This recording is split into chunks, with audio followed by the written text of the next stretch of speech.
Thank you for joining us. I'm your host, Fred Schinberg, and you are watching Through a Veteran's Eye. Our program today will provide you, veterans, veterans' families, and veterans' friends with information concerning benefits and services that are available.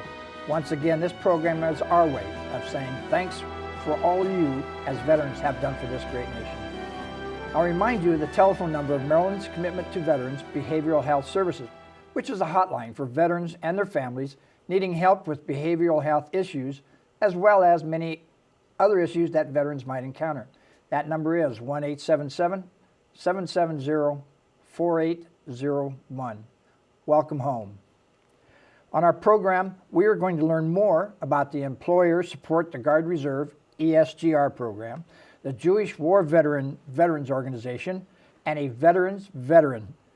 Our guest today with us is Commissioner Erwin Burtnick. Welcome, Erwin. Glad to be here. First of all, I'd like to thank you for coming all the way to Hagerstown to do this for our viewing veterans and their families here in the Washington County area. Certainly. It's always great to be in Western Maryland. Thank you. First of all, we've got a lot to cover, and but I think I'd like for the viewers to know a little bit about Erwin Burtnick. First of all, you are a veteran. Yes, I am.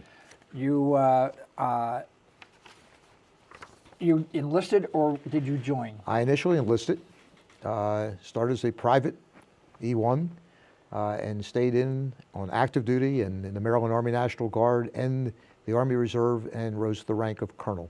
When did you enlist? 1965, June. You enlisted and you weren't drafted? I was not drafted, no. Okay. What made you enlist? What was the... Well, I figured I would join them before they joined me. I would have been drafted, yeah. But instead enlisted. And were there any other children in your family? Yes, I have a brother who's 8 years older than me. He also was in several years before that, in the early 50s. So how did your family feel about their youngest son then, I guess, right? I guess there wasn't much of a choice, really, because, again, I would have been drafted, and again, I thought it was better to be able to make the choice myself going in. And your family was supportive of this? They were supportive, certainly. Yeah. My father was a World War II veteran. Very good, okay. Well, for most of us, we were young, so in 65, you don't have to give your age, but I gather you were at least voting age, I guess? Oh, I was voting age, okay, yes. All right, we'll leave it at that. I think that I love these kind of stories, and I hope that the viewers will indulge me on this. Basic training. Was there any experience in basic training that, I mean, that you knew you were changed, any one experience, or was it the whole basic training? Basic training for me was at Fort Knox, Kentucky. I went in, I was this little skinny kid, literally little skinny kid. I was 115 pounds, came out at 126 pounds, and it was all muscle because of the training. But it was an experience. Certainly basic training was a real experience. There's something, it's the first time I had been really away from home for any length of time, and I think I gained quite a bit from that.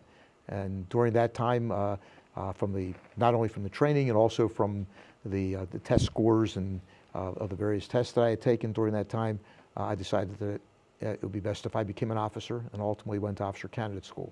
Where did you go to officer candidate school? I did it through actually at that time I was not on active duty. I was at that time in the National Guard, and did it through a National Guard officer candidate program, which is an infantry program that came out of Fort Bragg. Right. And it's a good program, I've been told. It's a great as program, well, too. yes. I have heard that before. Well, before you became an officer or went through officer candidate school, what was your MOS? What was your specialty? I was a finance clerk. Finance clerk, okay. And then ultimately as an officer, I came in as an Adjutant General's Corps officer, and then switched over to infantry. And I always like to tell people that I ultimately changed back to AG eventually because I found out that I could have gotten killed in the infantry. Yeah. But ultimately I was an AG officer again. And there's certainly, I can relate to that. I've been there as the Adjutant General. Sure. I was in there. And so you stayed in how many years total again, please? Total 37 and a half years. 37 and a half years. Combination again, you said that was reserve, active, guard, and active. Guard and reserve. And of course, raising through the grade of colonel is obviously very commendable and very hard to do. especially through through all three of those components. If you're in one component, it's one story, but it's when you have to deal with providing service and meeting the criteria of three different services, even though they're all Army, right? That's correct. It's still very good, It very is, hard and, to do. and it was beneficial, really. And actually, one of the things I did as a colonel was to work on integrating some of the personnel systems of each of those services. And at that particular time, they had no one on active duty that had that experience, from what they told me. And I was asked on a by name basis to come on to active duty to integrate those systems that could be used in case of deployments. Well, as you advance to the grades and the officer, of course, you had to attend various officer required courses to be retained, I guess, in the military. Sure, it's and that's obviously the way it does work. Is that up through the rank of lieutenant colonel, you have one chance to be passed over. If you're passed over, you're out. So the biggest thing that gets people out is the fact that they don't meet those educational requirements, and you have to take a basic course, an advanced course. I took Command and General Staff College, National Security Management through the Armed Forces Staff College. So I took quite a few courses during the time that I was in the service. And then I think this is the part I'd like to finally leave this to get to on this, is that all the education that you received in the military and the structured life, the disciplined life, how did that impact, since you were a civilian while you were in the National Guard and in the reserves, how did your military training impact your civilian career? I think it impacted very positively, because I think that certainly the discipline that you have in the military and the requirements in there can carry over into the civilian world. And that's in large part how reservists and guardsmen make good employees, because they have that background there. They know to be there on time. They know to get the job done. And I think that's an important thing, and it certainly did carry over into the civilian world. In one of the civilian occupations I had, I actually was able to use certain things from the military to assist one of the agencies. It was an agency of the city of Baltimore, the police department, with their inspections, because the way they were doing their inspections was not the way we did them in the military, and they switched their whole system over when I showed them how a system should be done within the military. So there are some good things in the military. Definitely some good things. And then certainly I hear it from, as former infantry, a lot of people question, you learn infantry, what you learn in the infantry, how do you transfer that to the civilian world? Well, it's not necessarily how to tear down an M16, but it's the mentality and the discipline with which you do that makes you a really good employee. And that's it. It's especially as an officer, the leadership training that you have in there certainly carries over to the civilian world also. Yeah, I think it has a huge benefits. Well, we're going to be talking more a little bit about, you mentioned it, about it being a good employee, and we talked a little bit about that with your military career. We're going to be going into, I think, one of your favorites, because I know you've been doing this for quite a while, so we'll talk more about that in the next segment, the employer support the Guard and Reserve. And I think we have some pretty good information that we'll be able to share with our viewers. So we'll get back to that and just really soon. But I want to take this opportunity. Thank you for your service, sir. Appreciate it. You're very welcome. And we'll be right back with more with Mr. Burtnick. Please return. Thank you. I am Fred Schinberg. Joining us again is Commissioner Erwin Burtnick. And this segment, we're going to talk about, I think, for the number of years been doing this, probably one of your favorite, even though you have so many, I'm not really sure this is your favorite, but the Committee for the Employer Support of the Guard and Reserve. What is the mission of the ESGR, sir? Okay, Employer Support of the Guard and Reserve is a Department of Defense office that develops and promotes supportive work environments for service members in the reserve components. And we do this through outreach, recognition, and educational opportunities that increase awareness of applicable laws, and we resolve conflicts, employment conflicts between reserve component members and their employers. What is your mission with the ESGR? Right, I'm the Central Region chair of the committee. We have regions throughout Maryland. We have it on the Eastern Shore, we have the Central region of Maryland, we have Southern Maryland, and we have the Western portion of Maryland. Well, we were joined about 3 years ago by one of your colleagues, Mr. Ron Pitts. Right. He was here as well. He 3 was years then ago. the Western And region. so but again, that was 3 years ago. And so when you, this committee that has various programs, can you elaborate? Let me tell you. First of all, the committee began as a result of a Rand Corporation study that ultimately evolved into legislation in 1972. The Rand Corporation study indicated that reservists and guardsmen were getting out of the Reserve and Guard primarily for two reasons: their employers and their families. And we were to look at this was to address the employer issue. And the committee started with a 2-year life. It was predominantly a public relations type committee. We obtained statements of support, a statement from employers to show that they supported the Guard and Reserve, which still exists today. We still have those statements of support. The committee was formed in '73, and I was on that original National Advisory Council that started the committee and have been on it for over 42 years now. As you said, it's one of those things I've been doing for a long time. And the committee ultimately extended to a 3rd year, and then became a permanent committee of the Defense Department. And in 1979, state committees were formed. And there's a committee in each state, and in the District of Columbia, and in each territory. As far as the programs that we have, there are 4 major programs that we have. Our military outreach program, where we give briefings to units, and we do, and there are annual briefings that units are required to have, and we do pre-deployment, during deployment for families, and post-deployment briefings for those units that deploy forward in today's environment in Afghanistan and Iraq. Those units that have deployed each get briefings on what their rights and responsibilities are. We have an employer outreach program. Our employer outreach program, again, as I mentioned, has the statements of support, which we still have, for an employer to, in effect, voluntarily state that they will comply with the law, but make it known through their company that they're complying with the law. We also give briefings to employers. So we'll go out to large employers and give them briefings on what's required of them and what's required of their employees as an employee, and why they should actually hire reservists and guardsmen, which again is part of one of our programs. We have our Hero to Hire program. We do breakfasts with the boss, where we actually take employers to breakfast and sit down with them and talk about the programs. And then we do something called boss lifts. And our boss lifts are trips that we take employers on to see military training. I always like to talk about one particular one. I'll give you an example of one where we took a group of employers out to San Diego on a KC-135, a tanker. We refueled 2 jets over the Atlantic Ocean, turned, went out to San Diego, and we visited each of the services in San Diego, including the Marine Corps at Camp Pendleton.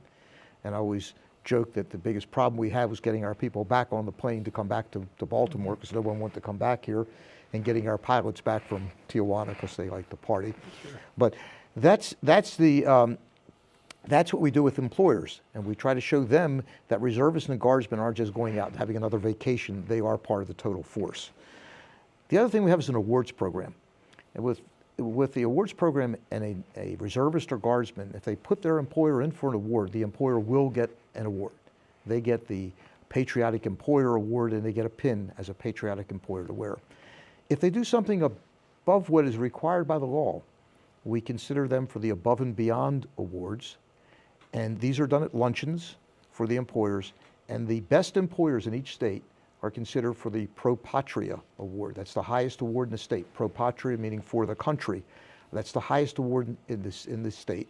And then of those awardees, they're considered for the Secretary of Defense Freedom Award, which is given by the Secretary of Defense at a ceremony in Washington.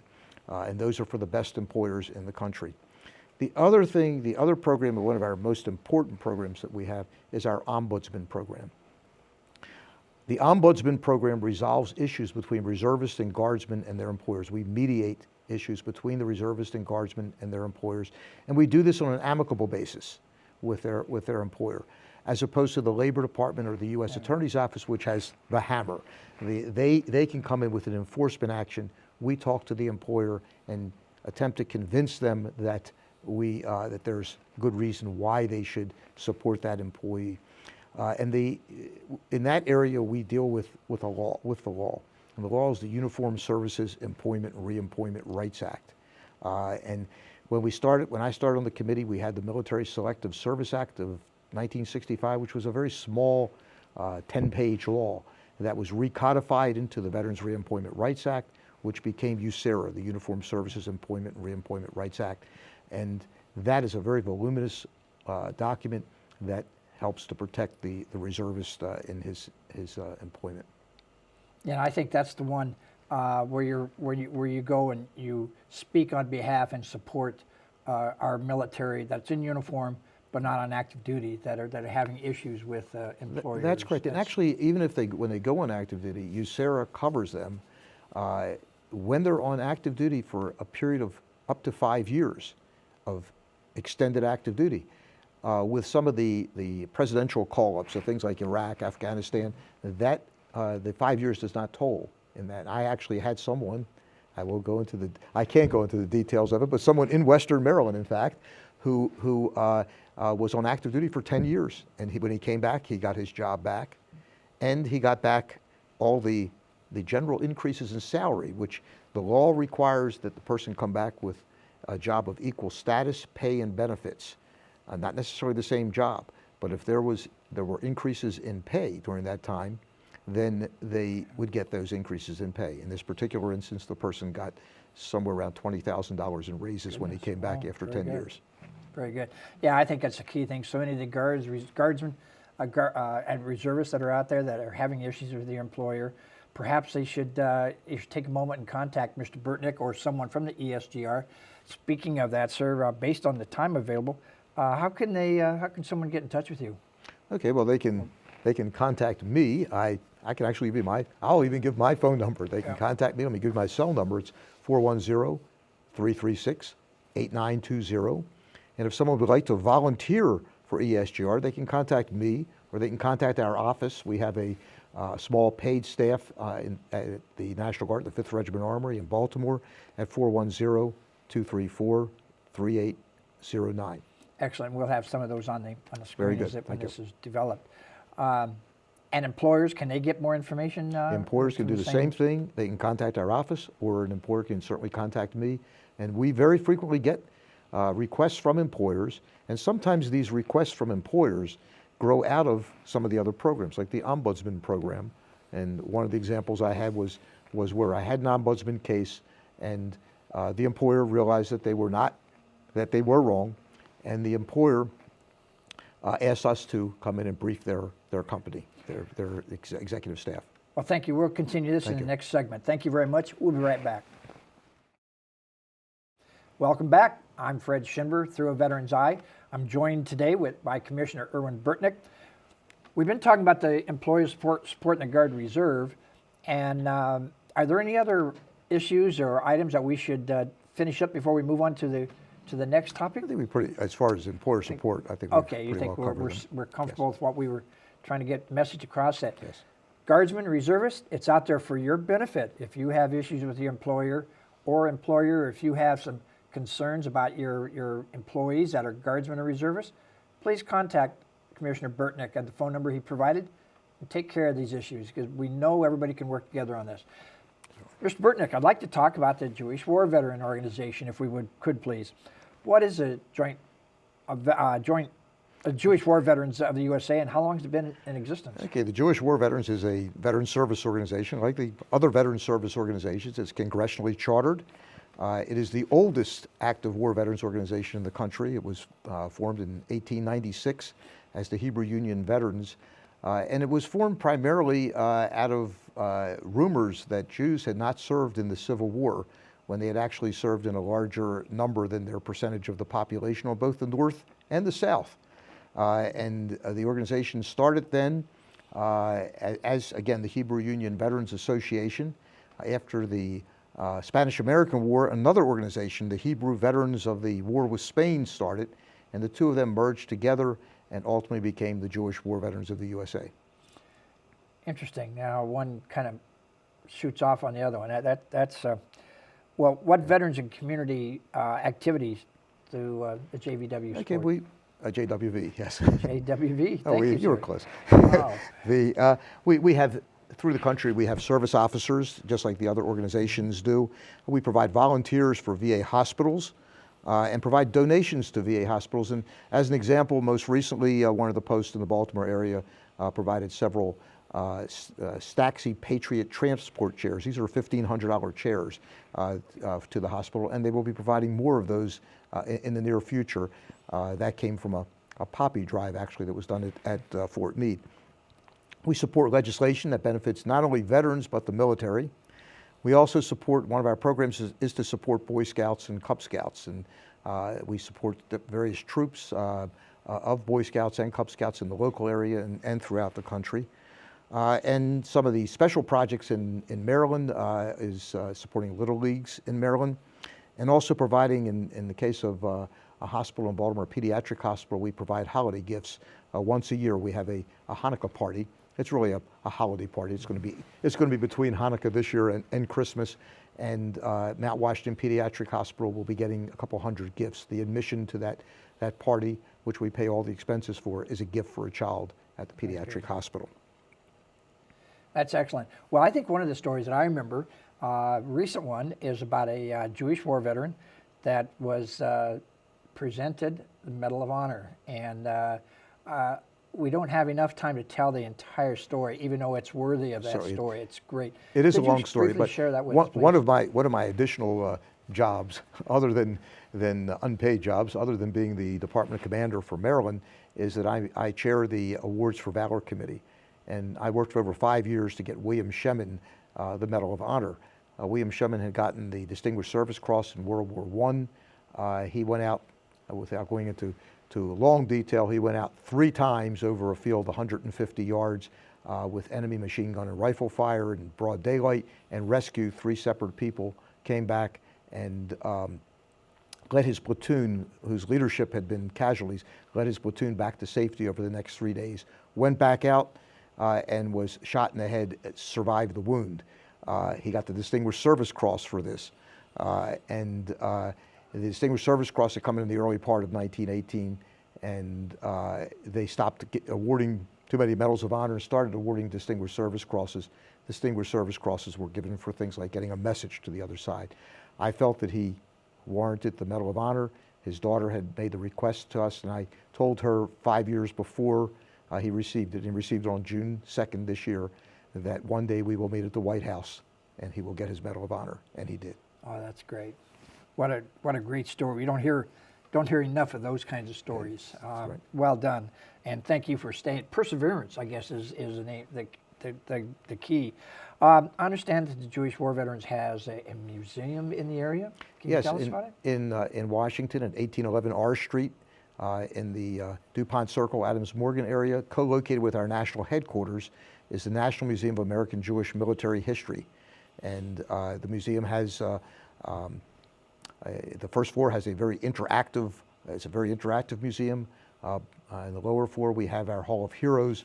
There are currently 17 Jewish Medal of Honor recipients who are honored in that Hall of Heroes. And there are various displays and exhibits, and some of them rotate during the course of the year.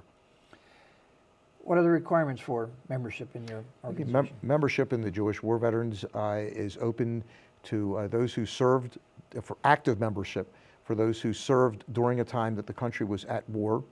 And associate membership is for anyone who served at a time when we were not at war, or who served in a force allied with us when we were at war.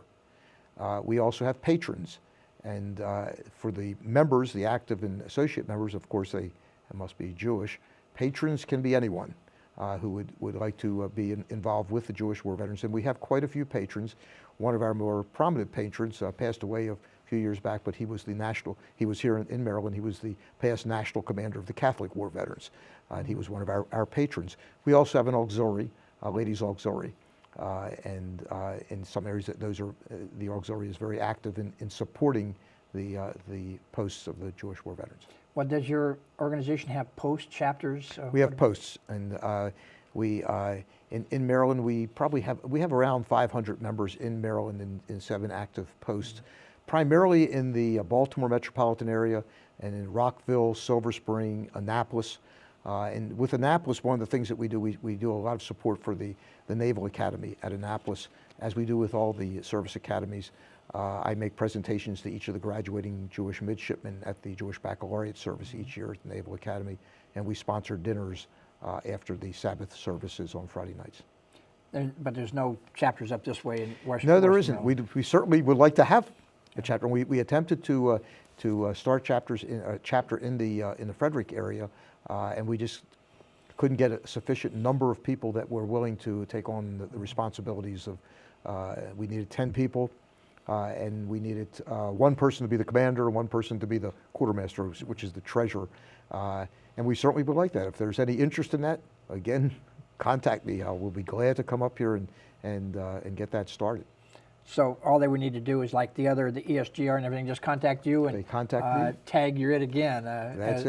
That's what we do. We volunteer for a lot of these events, activities that somebody has to do it, and stepping up to the plate's what it is.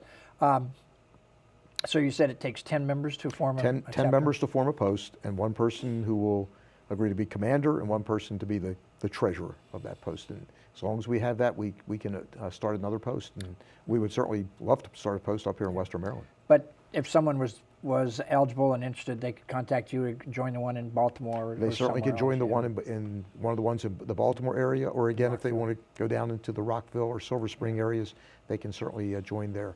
We also have a